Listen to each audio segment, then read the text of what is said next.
The economy is so bad. The inflation is up so much. Prices are up so much that instead of telling people the truth on Fox News, they're creating their own war on Christmas, something I've never thought I would see. Play the clip. Budget. You need a plan. Also, remember, adults don't need gifts, okay? Focus on the people in your life who are age 3 to 18. Grandma doesn't need slippers. If they don't live by you, don't get them a gift. Now's not the time to spend and break the bank sending packages across the country, Dana. Focus on the people in your life, ages 3 to 18. That's my 30 seconds for you. Jade, you're What a bunch of assholes. They cannot tell the truth. But so they're on there saying, people, if you spend money on people that aren't minors, which there might be a question on what a minor is in that whole circle. But it's so stunning to me that they sit there and they give Trump all this praise and lie about the economy. Yet somebody goes on their air and says, you can't afford to buy gifts for people that aren't children. Well, I think this is their way of trying to play into the frugality of probably the Fox viewer who is a fiscal conservative. This is a way for them to kind of fringe around, get around the edges that there are economic problems without saying it directly. What's interesting about this is, Fox News loves to pile on like when the stock market is booming. And there are a lot of things happening economically right now that just simply are not spinnable. Combined with the fact that somebody in Trump's cabinet, I can't remember the guy's name right now, it eludes me, but he's kind of that dorky guy that always has the smile on his face. I think. Yes. He was saying that we're not going, I guess we could concoct some job numbers if we need to.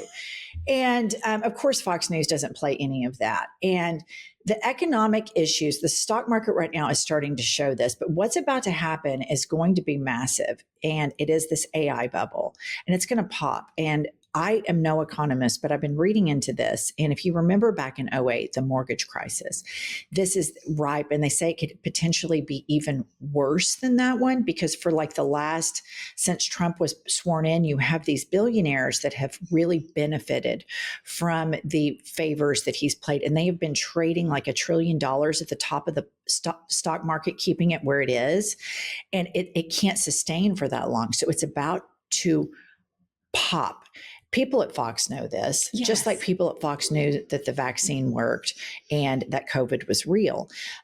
They know this. And so it's just interesting that the news channel that is so delusional about Christmas, where in New York City, you guys, at Christmas, it's very obvious who won the war on Christmas. Everywhere. Christmas won. And these morons, play into this bullshit. It's more Christmassy in New York City than it is in Oklahoma City. And there are more Christians, probably percentage-wise, in Oklahoma City than there are in New York City. It is a Christmas dump truck up here. And it's just amazing to me that Fox News does all of this culture war shit. But what's more amazing to me is that people are so stupid, They sit and listen to that shit. Right, when they know prices are going up. Okay, so I'm so glad you brought it, Peasant. He got called out. And I want you to hear it because it's the first time somebody's actually called him out. Inflation is still 3%. It's still too high. Now, oil prices, energy prices, there are certain things where they have come down. But when you keep saying prices are falling, that's not true because inflation is still, the 3% is on top of all the inflation we had during the Biden years. So we got all that inflation plus an additional 3%. And we should, I think you should admit that. A more precise way to say it, though, Joe, is that purchasing power has gone up. So real wages, that's W divided by P for our technical people of the audience, have gone up by about $1,200 this year. So the way to think about it is that we've dug a $3,000 hole so because of Biden policies, and what that tells me. Gained $1,200 on the way out already, which should give you a great deal of hope for the future that the wage increases that we're seeing will continue, and even if inflation stays positive, make it so that people feel way better when they go to the grocery store and to buy a car. We've reduced the cost. Okay, enough. Here's the thing. Everything he just said was a lie. You have the guy saying, I think you should admit it. And he goes on this big convoluted trail that, oh, well, it's more purchasing power. it's like, that's bullshit. And you know it. Everybody knows if prices are up and you're making the same wage. I mean, I don't have to graduate from Harvard School of Economy or whatever to know that math doesn't math. You know, this is just, it's the propaganda that comes out of these administrations and the disastrous record that Donald Trump as an individual and as a businessman, and as a president has had pertaining to economic issues.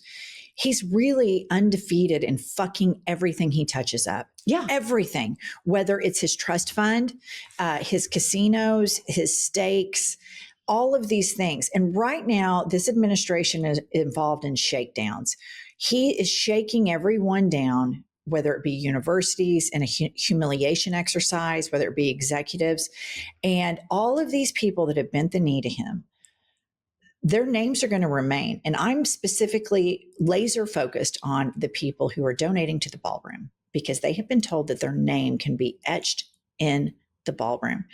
And I'm very interested in these names making it into history books. The people who benefited from unregulated capitalism, that exploited working Americans' wages, that fought hard so that these people couldn't join unions and get health insurance and earn a livable wage and get paid time off. These billionaires that have no gratitude, to quote JD Vance, did they ever say thank you? Instead, they're thanking a guy who makes it even easier for them. And they want to put their name in this fascist regime's Marie Antoinette, DL Demon Queen. I'm going to blare the Phantom Opera while I give Bubba a blowjob in the corner. You want to put your name in that ballroom? Good, because your name is going to go in a history book as a rich person that exploited everyday working Americans so that you could kiss a man that has dementia, so that you could kiss his ass, because that's how morally broken you are. So I say, keep doing this shit. You know what? Let's see who has integrity, who has a backbone, who is principled in this country. Let's just see it. Let's keep going, because we're going to sit here at this mic to the bitter end of it. Let's see how many people fall to this man right here, who is a side hustle, gives people named Bubba a blowjob. I'm going to keep that at the top of the news cycle. Not to mention, yesterday Trump was telling McDonald's franchisee owners that they're going to have to fight to keep the minimum wage lower. He does not give a shit about the working class. I want to say something about that. This is something that is so horrifically American that businessmen, white rich people, get off on paying people low wages. Jeff Bezos famously, prevented a lot of people from Amazon from unionizing. And imagine being that fucking rich. You've got a bank account that could choke a whole field full of bulls. All right.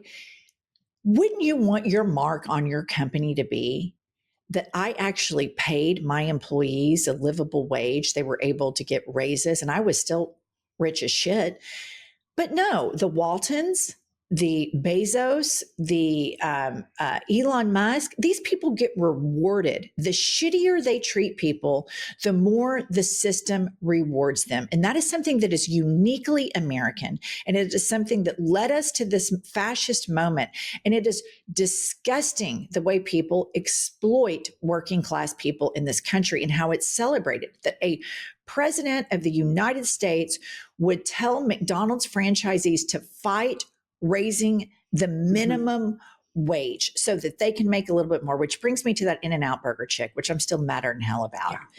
This woman is worth $7-8 billion, made all of her money in California, is upset because California has labor laws that are more favorable to the worker. And she's packed her toys up and says she's moving to Tennessee because it's too difficult for her to do business. Bitch, if you're worth $8 billion, sit down, shut the fuck up and take care of your employees and quit exploiting people. I'm so sick of this component of Republican policies, while at the same time, they're big Jesus people. It is such a scam and I've had it with it. All right, you guys, we are full blown going from fall to winter. I love layering. I just recently moved to New York City, so I've had to buy a lot of new pieces. I personally love Quince's Mongolian cashmere sweaters, and they start at just $50. Also, you guys, these are great gifts for the people in your lives. A little $50 Mongolian cashmere sweater under the tree. Great gift giving. And Quince Italian wool coats are at the top of my list. I got one. It feels so good. And the cuts feel designer and the quality rivals high-end brands, but without the high-end markup. Listeners, step into the holiday season with layers made to feel good, look polished, and last from Quince. Perfect for gifting or keeping for yourself. Go to quince.com/IHIPnews for free shipping on your order and 365-day returns. Now available in Canada too. That's QUINCE.com/IHIPnews to get free shipping and 365-day returns. Quince.com/IHIPnews.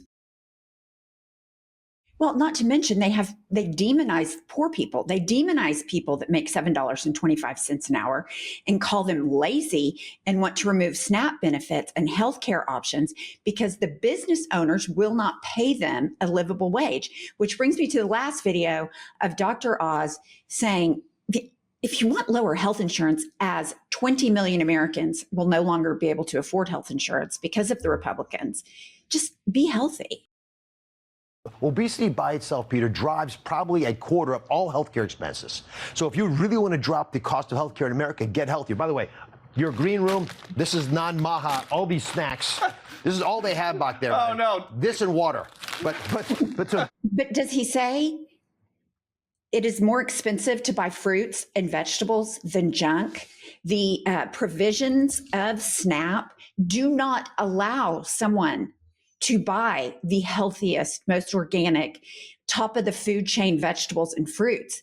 They are forced because of prices to buy junk. And it makes me so mad that they demonize poor people that are working, fighting to keep their wages low. And then this prick.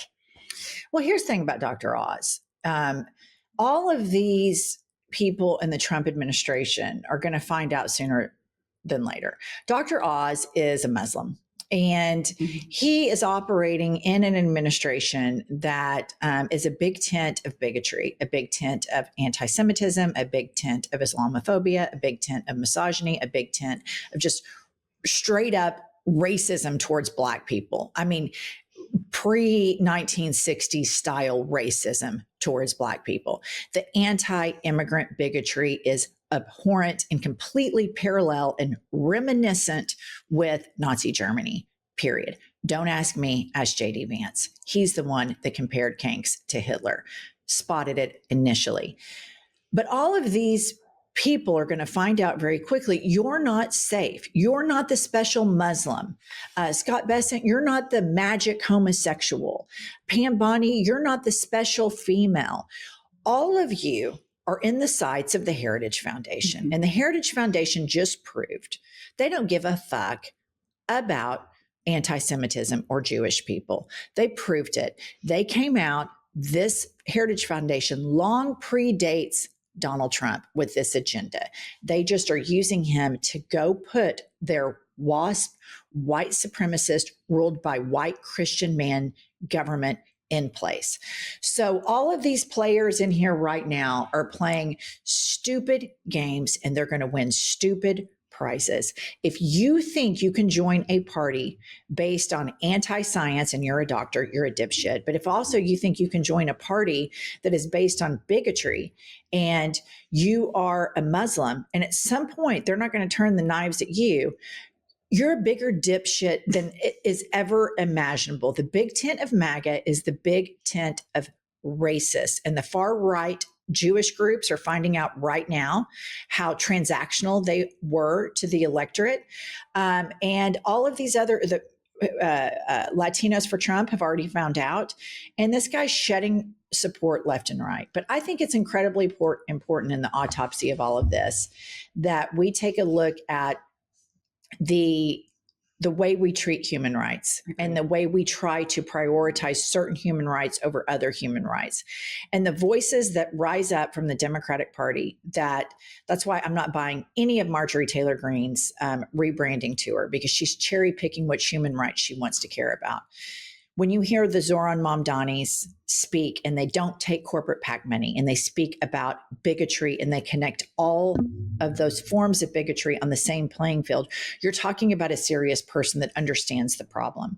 When you deal with a Cory Booker within the Democratic Party that only prioritizes anti-Semitism and then doesn't listen to Islamophobia and also capitulates to an administration that engages in full-blown misogyny all day, every day, calling a reporter a piggy and all this stuff, you don't have credibility. So it's going to be interesting as we watch the aftermath of this, where all the chips fall, because those are the things that we need to look for in leaders, not beholden to PACs. And where are you on human rights? If they start talking about throwing some group under the bus, run for your life, because they're no different than what we're being sold right now.